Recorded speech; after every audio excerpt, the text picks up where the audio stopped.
అలాగే ఈ వారం కన్యా రాశి వారికి ఎలా ఉంది గురువుగారు? కన్యా రాశి వారికి 4 గ్రహాలు యోగిస్తున్నాయండి. తృతీయంలో రవిశుక్రుడు, జన్మ చంద్రుడు, షష్ఠ రాహువు. ప్రధాన కార్యక్రమాల్లో విజయం లభిస్తుంది. ఉద్యోగంలో కలిసొస్తుంది. పెద్దల నుండి సహాయ సహకారాలు అందుతాయి. మేలు జరుగుతుంది.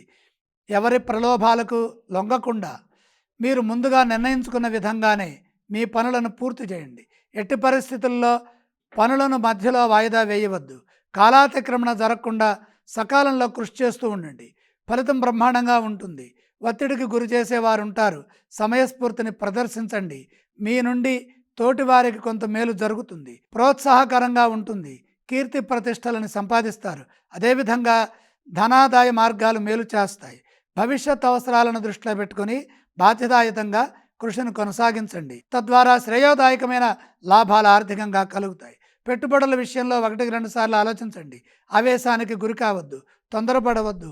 సమయానుకూలంగా ముందుకు సాగండి.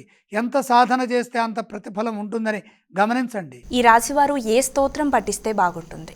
కన్యా రాశి వారు శ్రీ సుబ్రహ్మణ్యేశ్వర స్వామి వారిని స్మరించడం మంచిది. కన్యా రాశి వారు ఏ ఆలయాన్ని సందర్శించాలి? కన్యా రాశి వారు సుబ్రహ్మణ్యేశ్వర స్వామి వారిని దర్శించాలి. ఏవేవి దానం చేస్తే బాగుంటుందంటారు గురువుగారు ఈ రాశి వారికి? కుజప్రీతిగా కందులు దానం చేయండి.